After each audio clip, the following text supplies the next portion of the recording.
Good day. Welcome to another lesson on our Super Dealmaker program. We're looking at the skills program, access to funding, and we're looking at the different mechanisms that entrepreneurs can use to access funding. The first module, we introduced the concept access to funding, and then we looked at accessing grants, and we looked at accessing commercial funding, and then we looked at bootstrapping. So we looked at the three methods that entrepreneur can use to access funding. And for this program, we decided to use the four broad access to funding mechanisms. So there are many others like crowdfunding and all that, but we're not looking at that in this program. We started with bootstrapping because it's one of the key funding mechanism that entrepreneurs could use or should use, because when you start a business, you need the initial capital. Before you even prove the viability of the business, there are certain initial costs that you need to pay, like registering the company and making sure that you get the certificates that are required, tax clearance and all that, and you draw up your shareholders agreements, share certificates, and then there's another initial funding that you need maybe to get your accreditations, license, trading licenses, permits, whatever that is required to EIA.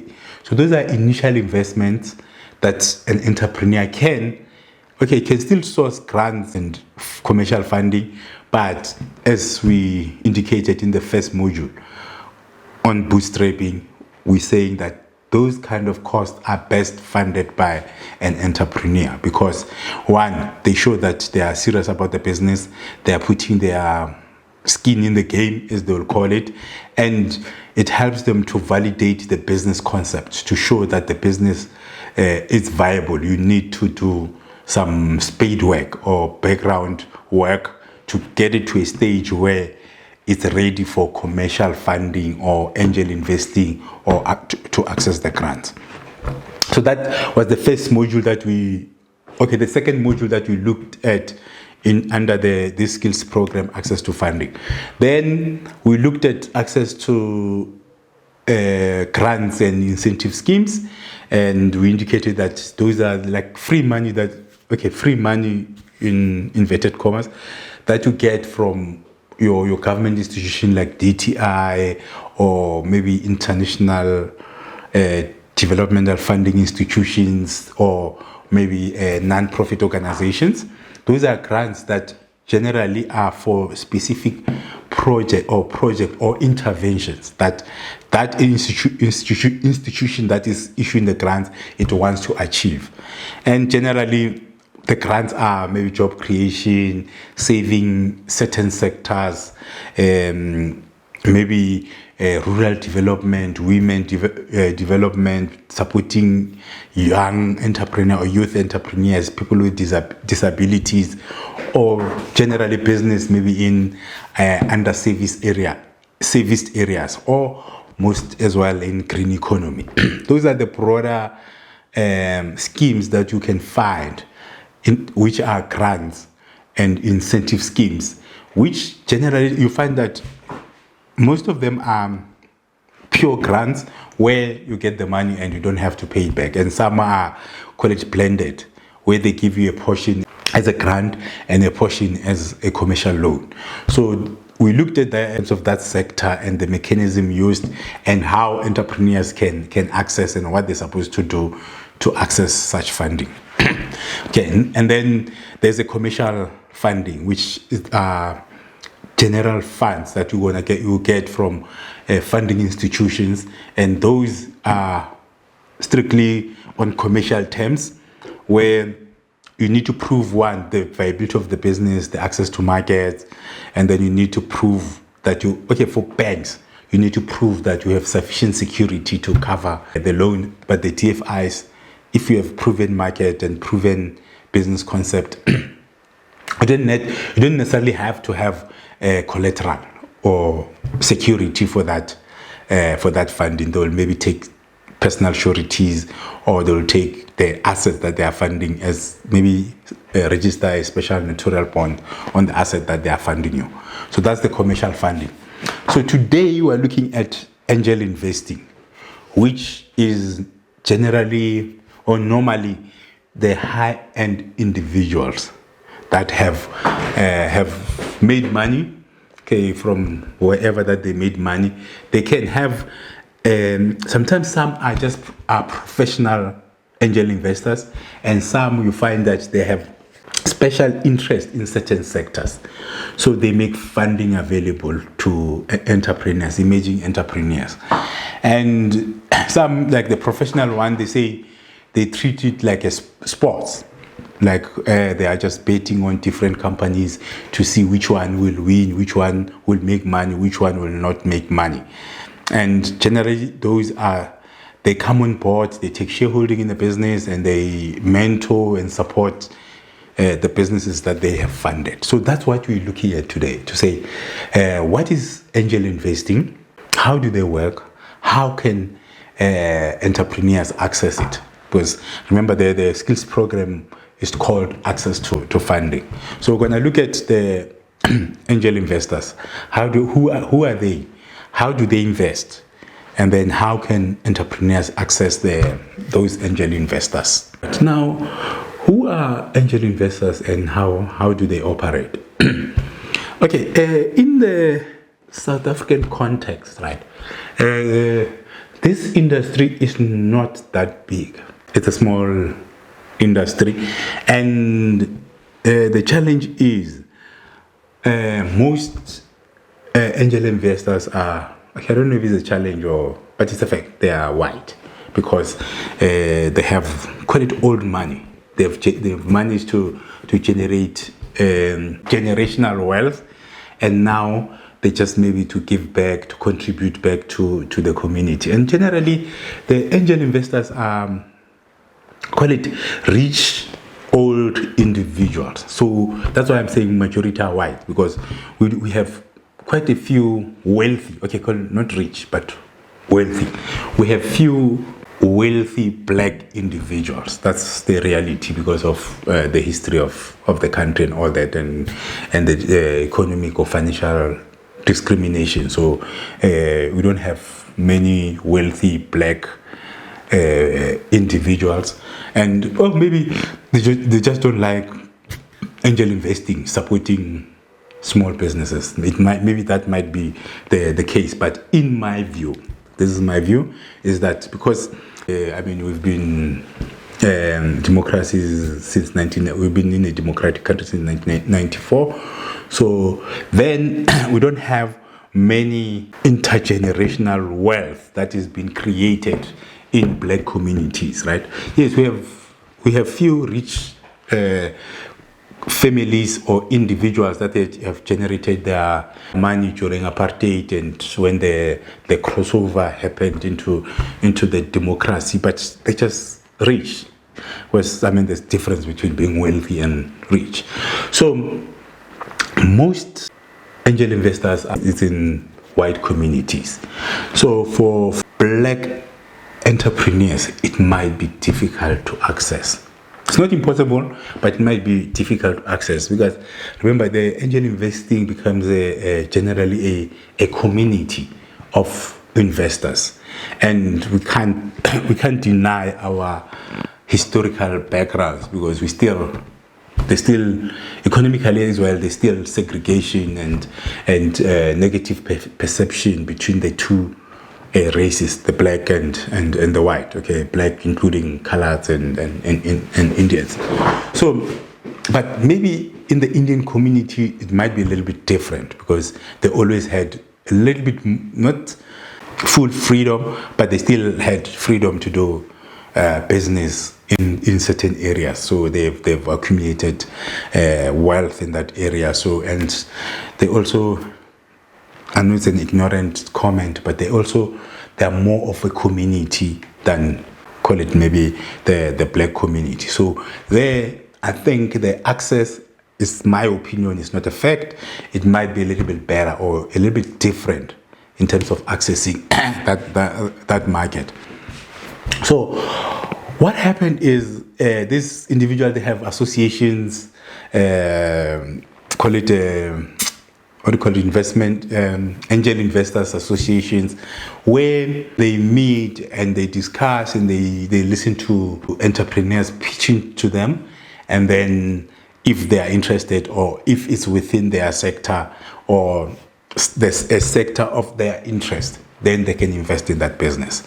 So now to access that, you need to find maybe what do you call it, angel investors network within the South African context. So in terms of the industry in South Africa, there are limited effective or big angel investing association in South Africa. It's difficult to find. And what an individual, if you want to access this market, you need to search high net individuals that are interested in investing in small businesses. So that you need to search on the internet. Then there will be a few names which currently I don't have any name that I can vouch for to say this is a good one or not, because I haven't used them. So because they are not necessarily an institution, they are individuals, which is difficult to vouch for or to indicate what type of investments are they doing, because remember, they don't have they might have personal written policies and principles that they use, but they can change it on a daily basis. You might think they do this, but tomorrow they can wake up and think, I'm no longer doing this, I'm doing this, depending on their financial and personal and economic circumstances. So with the angel investing, it's a little bit tricky compared to commercial funding, because commercial funding, you generally have a board of directors that decides on the policy. If it's a government owned, they have a mandate from government, which doesn't change from day to day. It might change after 5 years or whatever number of years. So with angel investing, it's a little bit tricky. Today, a person can say, I'm an angel investor. I have 100 million to invest, for argument's sake. But now that can change tomorrow. Maybe their company goes under, or the shares of the companies that they own drops, and they are no longer angel investors, excuse me. So what you need to do is obviously now search the current ones. Who are the angel investors? Which sectors are they funding, or which sectors are they funding? And then the type of investment that they are making. So it's more an exercise of an entrepreneur that you need to do to search for these angel investors. As I said, because they are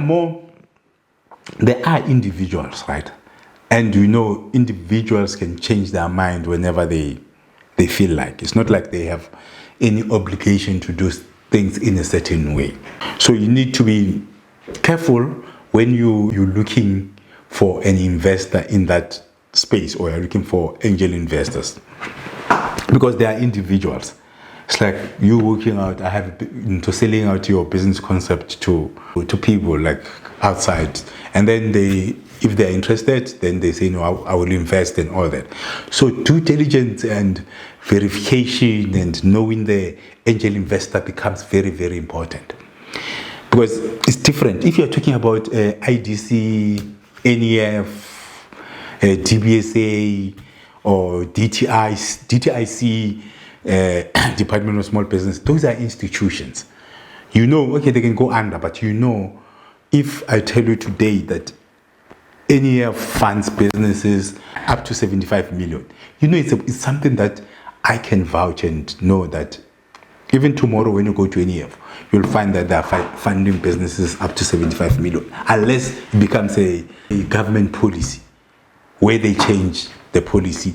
But the policy will run at least for a year. It's not something that they can change willy-nilly. But with angel investors, they can change as they wish, because it is their money. And they have no obligation to invest. They're doing this because, one, they might be interested in certain sectors, to develop certain sectors. Two, they might be using it as I call it, sports, where they want to create wealth. They invest in these businesses, and then they know that those who are using it as sports or as a way of making money. They're obviously looking for businesses that have growth potential, that they can make a killing. Let's say they invest in 10. They know out of 10, if one of this business that they invest in makes it, then they will make a killing.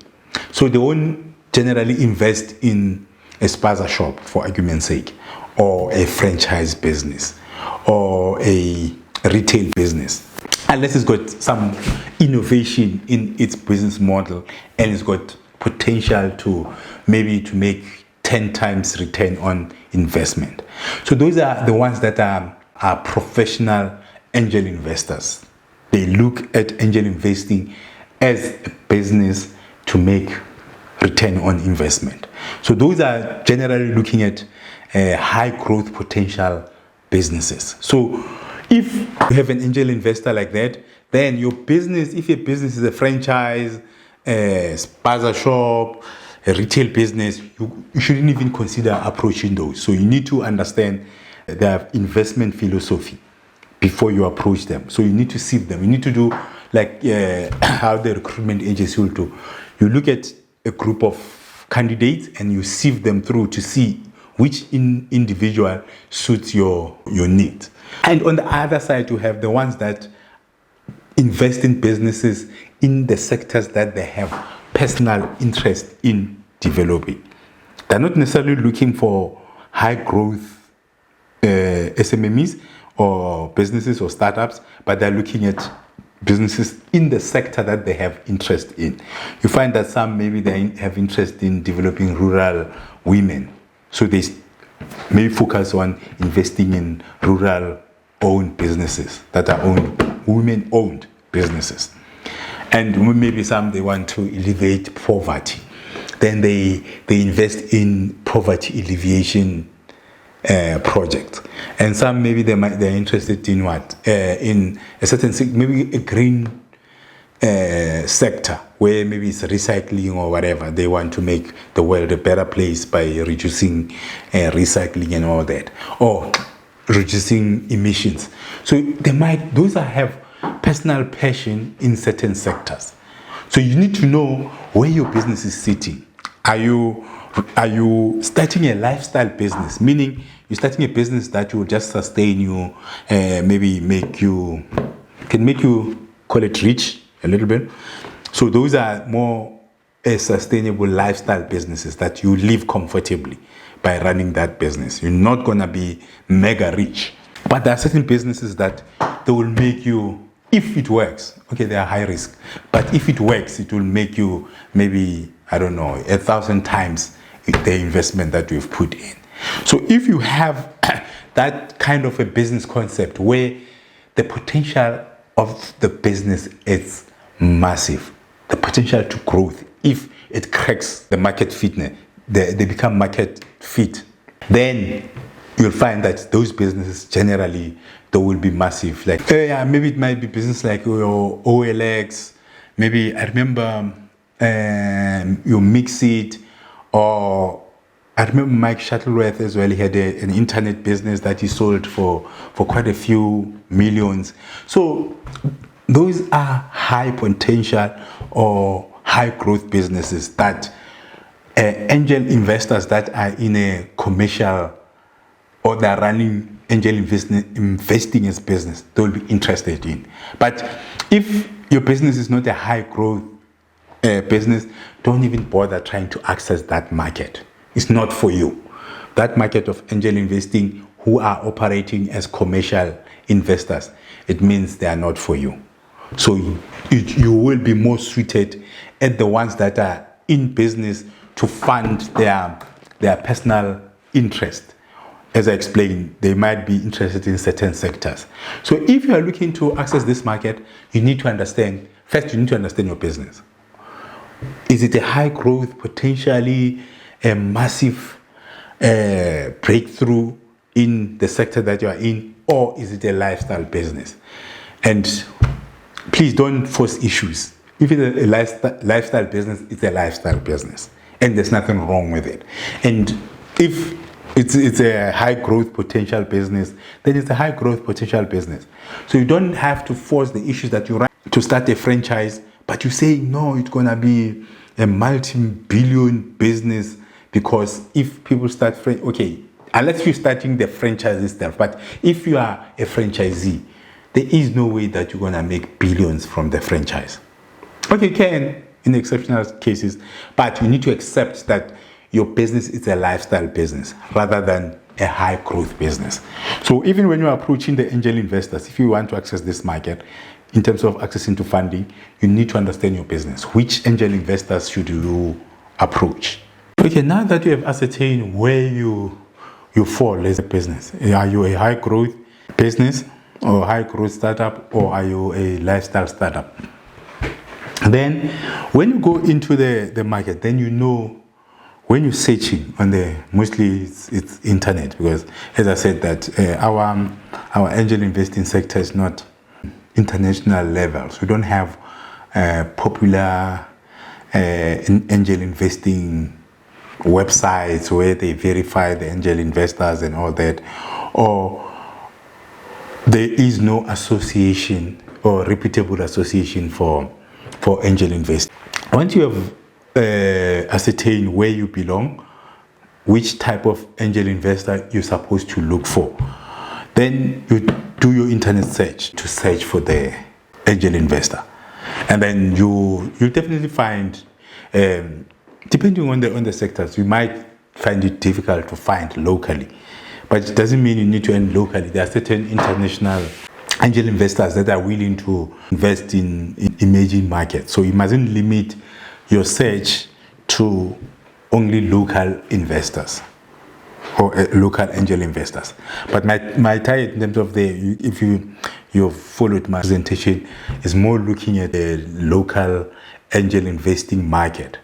But when you're searching for an angel investor, you can broaden your net, if you call that. You can approach even international potential angel investors, but make sure that, one, you find the angel investors that are looking in your sector, so they're interested in the sector that you're operating in. High growth, it might be tech, or is it high growth, maybe you came with some innovative way of doing certain things. That's the way angel investors are playing it as a sport, or they are playing it as a professional career. And on the other side, you have those who are doing it out of passion. So you need to find your type of angel investor, given the type of business that you are starting or you have started. All right, depending on the business, it will guide you on the type of angel investors that you can approach. Then that is done, then you start approaching them, but you need to prepare your pitch deck so that you make sure that you pitch it correctly.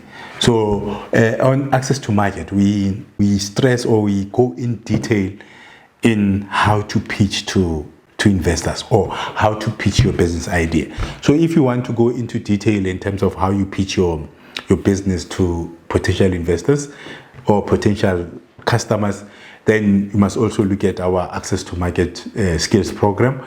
I know in there we also discuss that in detail. You can go on Super Dealmaker under the training tab. You'll find all our training courses, including the one that I'm talking about, which is access to market. So you prepare, one, you need to prepare your pitch. And then even on communication, there's a lot of guide in terms of how you do your first contact, in terms of when you're approaching potential investors. So when you're doing your first contact, you should have done your research, as I explained, so that when you're sending the cold email, you have the background of the angel investor. You understand what the angel investor is looking for. You understand that angel investor's previous investments. Which project did the angel investor invest in? You look at their philosophy, their investment criteria, so that when you are sending that cold email, you touch on specific things that it will trigger the interest. Remember, if somebody says they're angel investor, that means they're getting a lot of emails every day. So your email must be one shot, to the point, addressing the challenges that they want to address.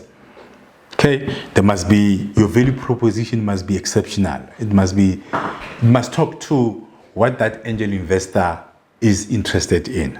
So don't put in a lot of fluff in there. Just make sure that you address your key value proposition, meaning your unique selling point, the unique selling point of your business, and indicate how is it aligned to theirs. And then obviously you request, maybe you attach maybe your pitch deck, meaning there's pitch, maybe 1-2 pages of your business in quality in nutshell. You attach your pitch deck, and then you send a brief email, because remember, we're talking wealthy people, so they don't have a lot of time. So you need to be able to convince them by them maybe reading your email in 2 minutes or so. The person must get an idea of what you're looking for, what is your unique selling proposition or your value proposition, and then how do they fit into your business, and what do you want as a way forward? Because your email must have a way forward. Are you requesting a meeting? Are you just presenting? What is the way forward? What do you expect from the angel investor as the next action? Because when you send an email, they must always have an action plan. How you want 30 minutes of their time to cold call them, or not cold call, but maybe what do you call it, a telephone meeting or a Zoom meeting, or maybe you want to go have a physical meeting, depending on their availability. So you must propose a way forward, but it must be to the point. Your email, your contact, your first contact when you want to access that market, personalize it to that angel investor, because sometimes you tend to just forward. It doesn't make sense to angel investor because they don't have time. So you need to do your little bit of research, understand the project that they've done, understand what they are looking for. You can even quote them if you heard them on the interview indicating their preferred type of investment. Then you do that. You pitch that to them. You tell them that, and then you attach your short pitch deck so that they can, if they need more information, they can access it.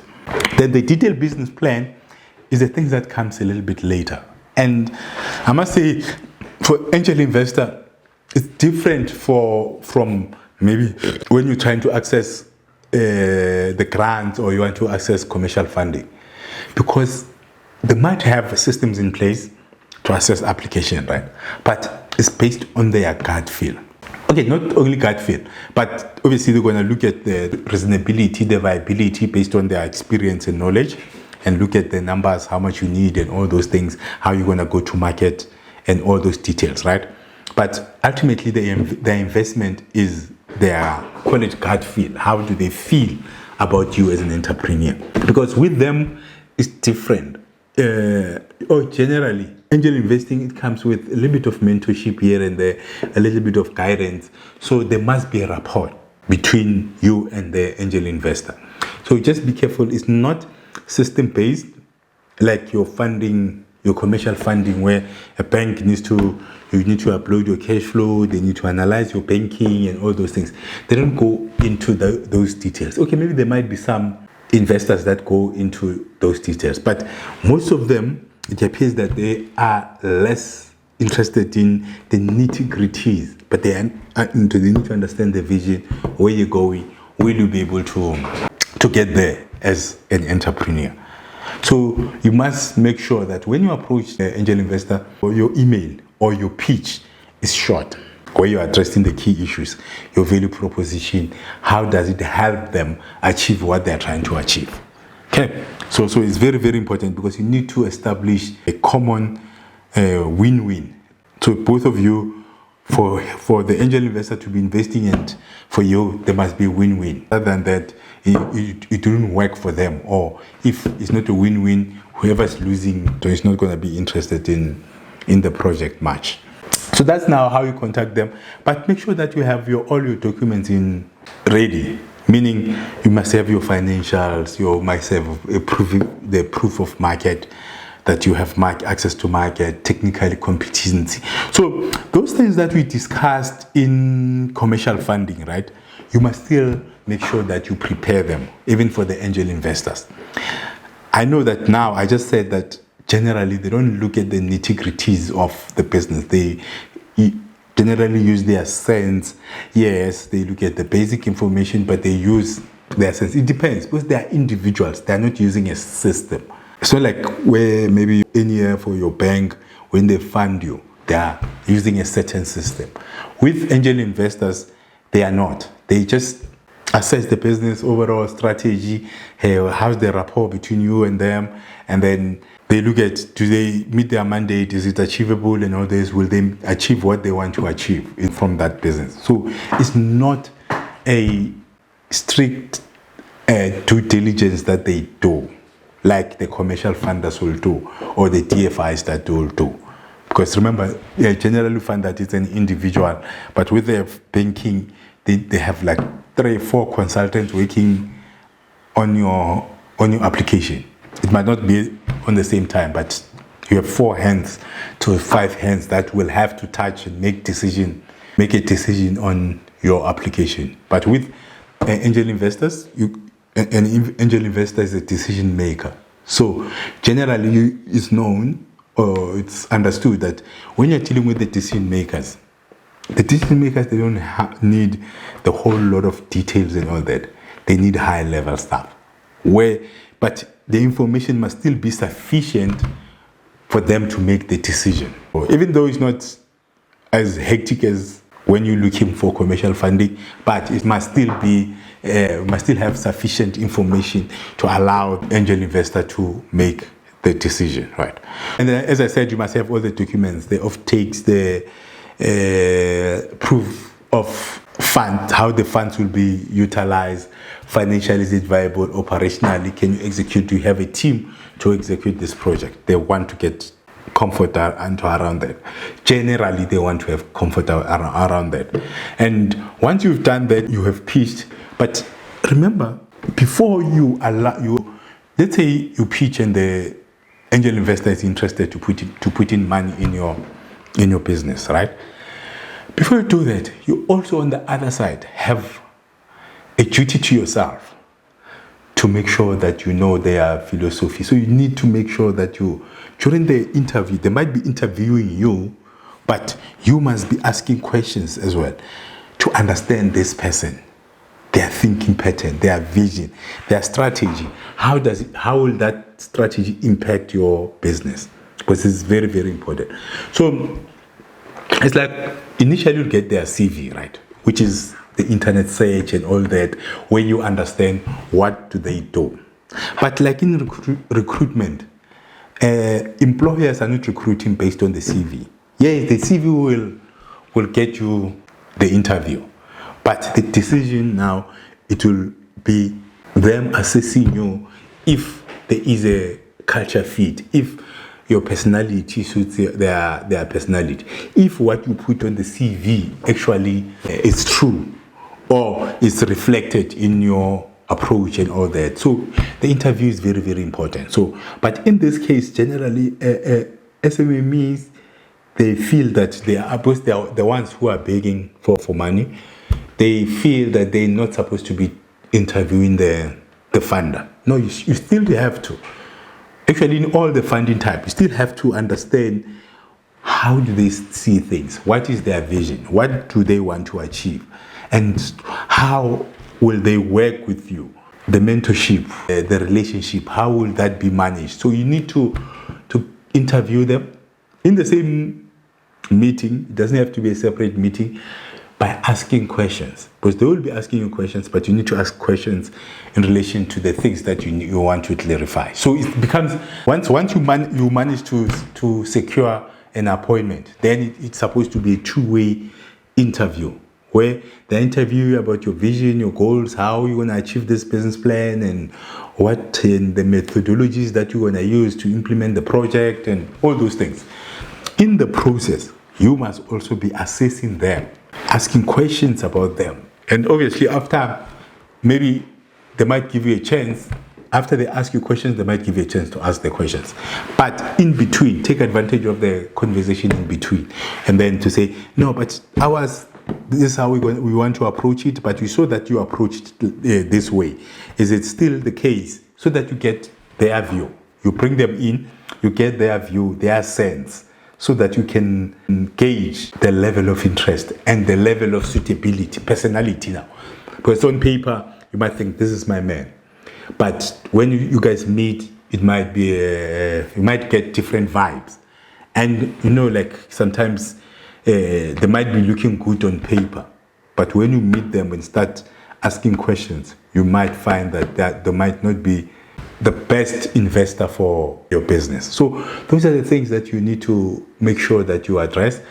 In the interview, you need to do the background check, make sure that you prepare the questions that you want to ask so that it gives you comfort. And then after that, let's say you guys are still happy with each other, and then the next step will be agreeing on the funding terms and their exit, the method that they're going to use to exit. And dealing with entrepreneurs, I've learned that sometimes when the entrepreneurs are struggling to source funding, they get desperate to an extent that they accept the terms that are being presented to them, which is very, very wrong of the entrepreneur. Yes, obviously beggars are not choosers, right? But you need to make sure that you're not losing yourself in the process. Because if you lose the key thing that motivated you to do this project, like maybe an angel investor wants the controlling shareholding, basically he wants more than 50.1% in your business. It means they want controlling shareholding. And you might find that this is your baby and this is what keeps you going. So by you now giving the angel investor 50.1% at the initial stage. Remember, generally, if you are building a big business that will grow, it will have different levels and different stages of funding. So you shouldn't maybe give too much of the equity or shareholding to the angel investors earlier on. So you need to negotiate that, make sure that they are fair in terms of the shareholding that they take in the business. Because as the business grows, you might want another investor in, maybe a commercial investor. They might, if it's a growth business, they might want shareholding. So now you might find that you might have to be diluted again. So be careful on how much you give away early in the business, because it's going to impact how much wealth do you generate for yourself and for your family. So you need to be careful, and then enter into a proper shareholders agreement, which I recommend that you need to get your own lawyer to review, give you comments and all that, because you might enter into something that you're just giving them after maybe a certain period of time, you're just giving them angel investor the business.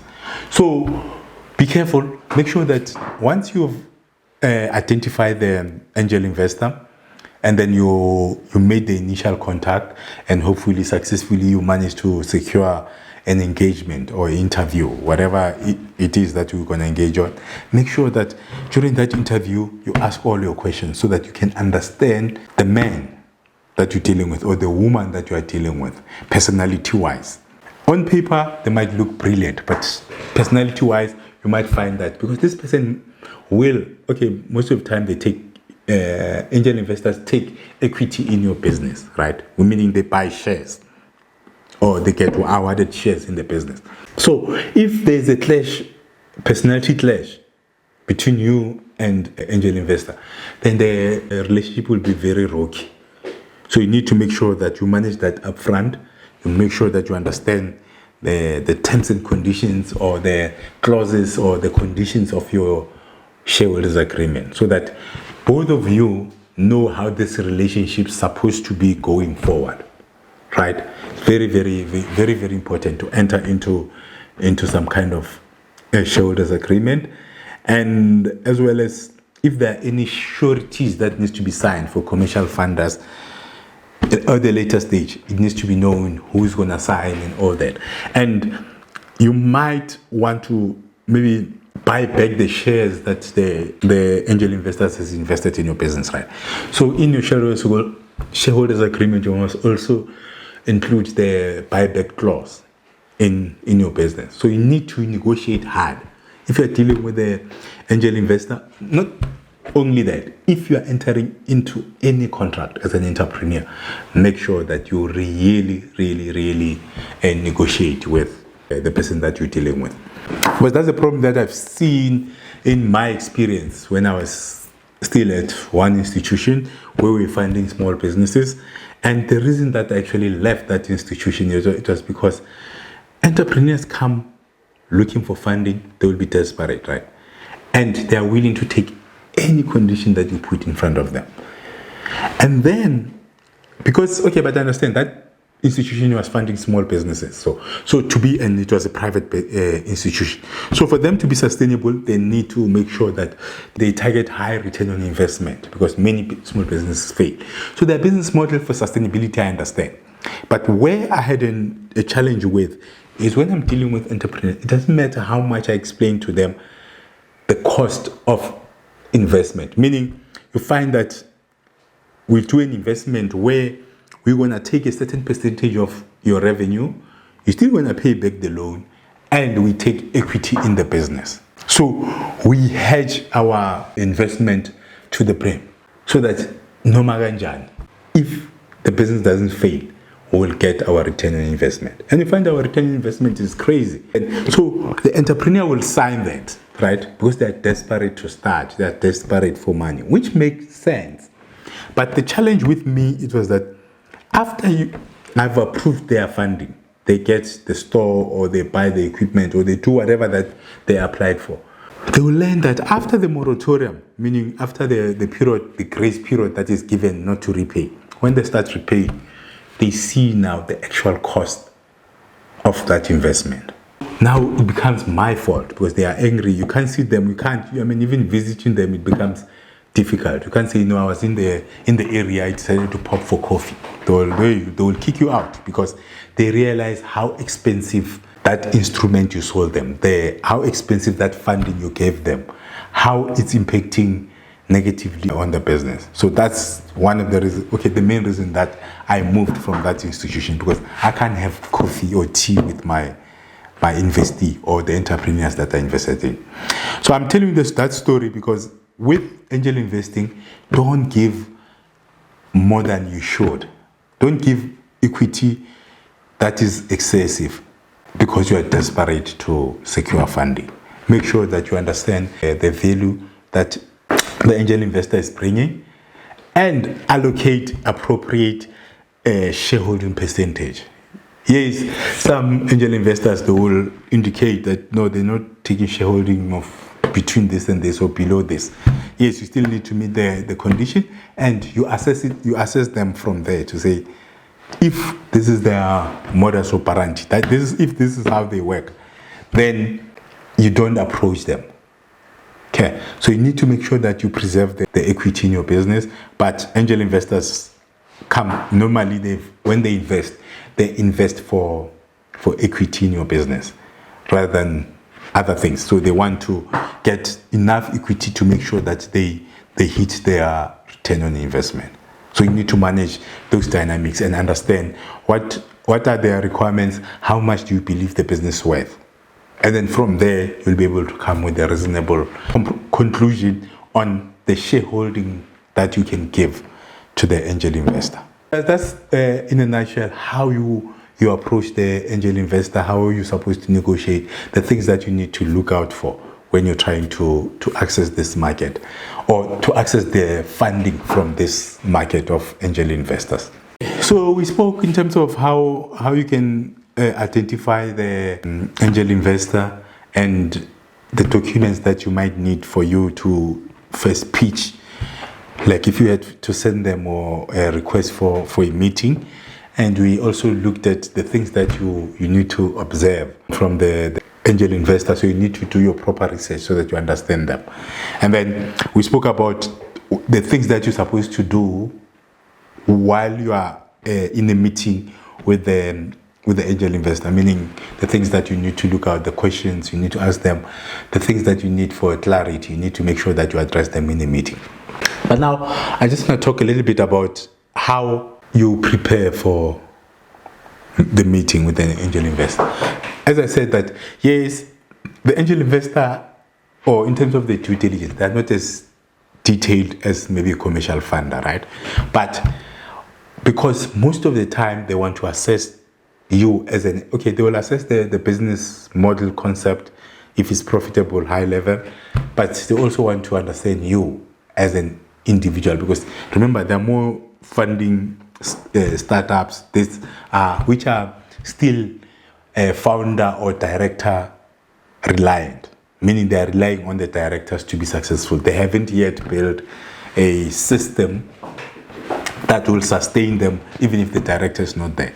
So one of the observation or the analysis or the evaluation that the angel investor will be using, it's you as the entrepreneur. Do you meet their funding mandate? And not mandate as such, their funding preference culturally, the things that you do, how you do things and all that. So preparation now, because you might not have documents to refer to because they're not looking for necessarily business plan. Yes, they might use it, but they don't scrutinize the written document. They expect you to present. So when you're going to meet them, the angel investor, make sure that your business plan is polished, is proper. You understand everything in that business. So you don't want to be caught wanting in a pitch meeting with the angel investor. Right. Business plan, supporting documents, alles. Your pitch presentation must not be too long, must be big enough, must have limited information so that you can talk to the facts there. Remember, different businesses will have different presentations, right? There's no one-size-fits-all type of presentation. You need to understand the angel investor, what are they looking for, so that in your presentation you address those things specifically. Focus on those, and then don't overwrite things or write a lot of things on the presentation. Make pointers that will be understood when they are read alone, but they must not be too detailed, because presentation is supposed to summarize things. So make sure that you understand your pitch deck, your presentation that you're going to do. You understand how you're going to approach it, and make sure that the audios and everything are in order before you meet the angel investor. So you have a proper business plan, you have a proper pitching, then you practice your presentation so that you don't busy stammering there like me, as I always do when I'm doing the videos and all that. But you need to make sure that, not that I'm not prepared. It's just that sometimes it's a lot of information that I need to share. So that happens. But when you're pitching, limit the clustering of information so that you can flow. For some people, it's not easy. Some people, they find it easier to present. And like for me, I know I'm not a natural presenter, because as I'm presenting, I don't know, my mind's still always thinking about what am I going to say next.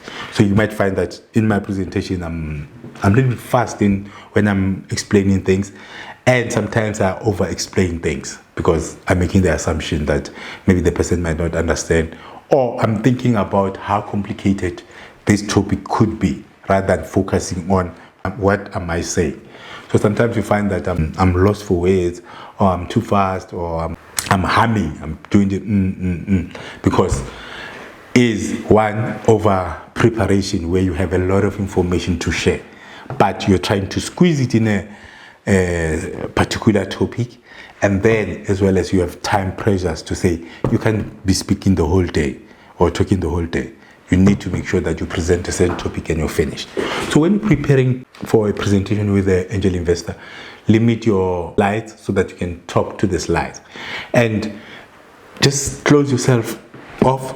Don't go into too much technical, unless they ask. Don't go too much into the technical aspect of it, to the nitty-gritties, to the detail. Give high level to an extent that a third party or a reasonable person can understand what you're talking about.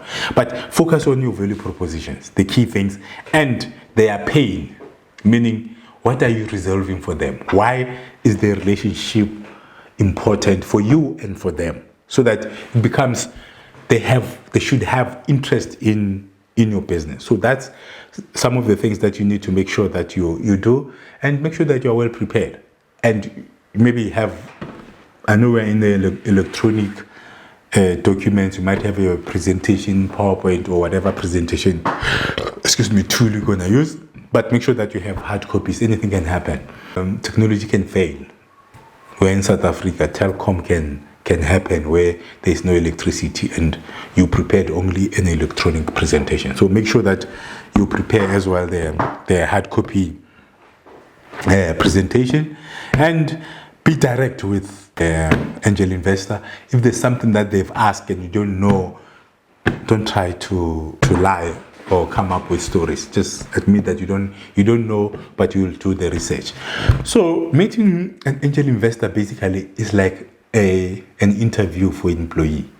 As much as the company will be interviewing the employee, in this case the entrepreneur, but the employee is given an opportunity to ask questions back. So they ask questions to say, what do you think? Do you have any question that you want to ask? So if you have done your research, make sure that you ask questions that will help you make the decision. So selecting which angel investor you are going with. Remember, you selected who you will apply or who you will send the proposal to. But on this side, once they give you an ear, decide if this is the type of angel investor that you want to go with. That's very, very important. So the pitch meeting is for both you and the angel investor to know each other, to see if there is some kind of, call it chemistry between the two of you. Is it because sometimes they say they are not baking the horse, but they are baking the jockey. So they look at your personality, they look at who you are, because they say the jockey can make the horse win. So you need to make sure that you bring your A games. You are prepared. You know the financial information. You know the detailed technical know-how. Should the meeting or should the angel investor go there? Because some, they have expertise, they have technical expertise. So even for you, even if you don't have, then bring a person who will complement your skills when you're going to meet your angel investor. Make sure that you have the necessary skills with you. If you don't have personal knowledge or skill on certain things, you bring whoever that you are working with. It might be a co-founder or maybe a key employee that you negotiated with or you agreed. Then you come with them so that they can address the other technical or the components that are not your specialty. So make sure you are prepared, make sure that you have all the resources, make sure that you understand the business plan, and you have the technical know-how in terms of the project. If you don't, you bring in a colleague or a partner or a shareholder that will have the technical know-how. So it's a two-way thing, the interview or the pitch. Most of the time, it will be you who's doing the most talking. And then later on, when you're given an opportunity, you can now ask questions. Ask the angel investor questions. Okay, so that's now on the meeting, the things that you need to be aware of, the things that you need to make sure that you do. And we spoke about to say that initially, obviously, angel investors come at a startup phase, so it might be difficult in terms of the relationship between you and the angel investor, depending on the number of the shareholdings that they take. So how they invest is, you present how much you need, supported by quotations and market research and all those things, the feasibility and all that. So as if you don't know what's supposed to be in the business plan and the pitch deck, please go to Super Dealmaker, and under business planning, you'll get the lessons on how to prepare business plan, what's supposed to be in the business plan, what's supposed to be in the pitch deck and all that. So that lesson will give you details on how to prepare the business plan, how to prepare the pitch deck. Now, once you've presented the business plan to angel investor, then they'll make an offer. It might be the same day or it might be day later, but they'll provide you with an offer or in terms of reference. In terms of the offer, make sure that you get a fair offer from the angel investor. You assess it, it must make sense to you, because you don't want to be in pay to someone that you don't want. So make sure that you negotiate, you get to the terms that are win-win for both of you.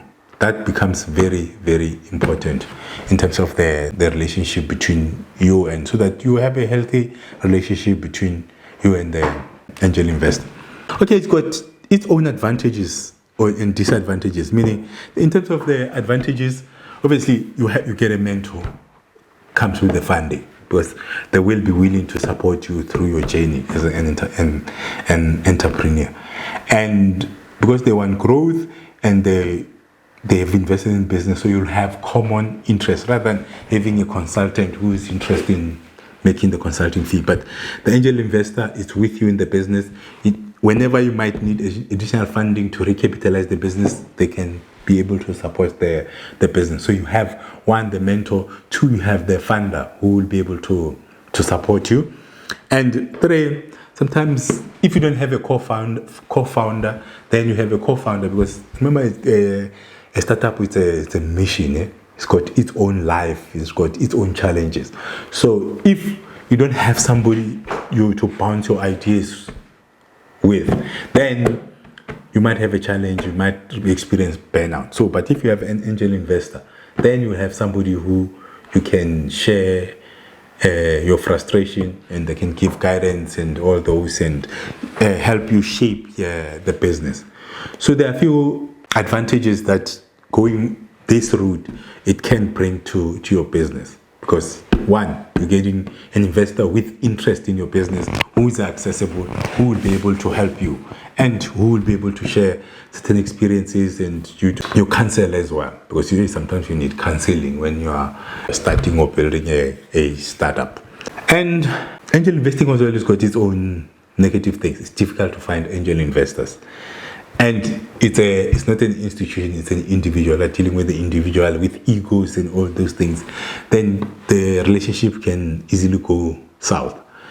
And then they take equity in your business. So those are some of the negative things, that because sometimes, because they're coming in, and it's fair, I guess, for them to take equity. But going this route, you give them equity early, and if the business grow, then the return on investment, it might be 1,000 times. So that's the unfairness. But obviously you take into account that when you go to angel investors, it might be that you can't, or you didn't qualify for commercial loan. So those are some of the things, because you're dealing with the individuals, and we know individuals are unpredictable. That's the biggest disadvantage with this, because they might have policies, but they can easily change them. That's one thing, one of the things that you need to make sure that you keep in mind, and it's a disadvantage of dealing with angel investors. That is our lesson for today under the skills program, Access to Funding, and we're looking at angel investing. And as I said, that in South Africa, the industry is still small, predominantly white, and not easily accessible. But you need to do your spade work, understand the sector that you are in, and start searching on the net the angel investors that are in your space. That's the main thing for you to be able to access this market. And once you have the contacts, then you need to make sure that you initiate the project of sourcing the funding, and you meet all the requirements that they need, and you sift through the angel investors that you might not want to work with, or the ones that they don't meet your investor criteria. Because it's not only one way where they decide if you meet their criteria. You might decide that they don't meet your criteria. And we spoke about the engagement process, how you can send them an email which is focused on your value proposition, and that proposal must assist to eliminate their pain. So, and then once you do that, then you will be an interview process where you're meeting with the angel investor, and you pitch your idea. As I said, when you are at that stage, when you're pitching your idea, make sure that you also iron out the things that you picked up from their profile or from the website to make sure that you is the special fit, because not only them who are choosing you, you also choosing them. So it's a two-way. You need also to be comfortable as much as they need to be comfortable. And I said that in terms of due diligence, they're not hectic like your commercial institution or commercial loan funding institution will do. And mainly they are backing the jockey rather than the horse, because they believe, generally, it's a general statement, believe that the jockey is the one that makes the win, is the one that wins the race. Please make sure that you understand this sector before you start approaching it, and approach the relevant angel investors, because it can be frustrating and time consuming to start now trying to just send emails to each and every angel investor out there. And I said you must research on that angel investor so that you can customize your email to speak to the pain in accessing investee. So you need to make sure that you address their problem as much as you need to make sure that, or they will want to make sure that you address the challenges that they are facing. So it's very, very important.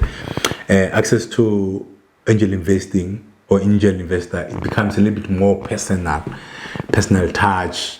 I'm saying the personal understanding compared to your commercial or your grant funding. That's it, angel investing. And the next lesson will be on commercial funding. We're going to go a little bit deeper now on commercial funding.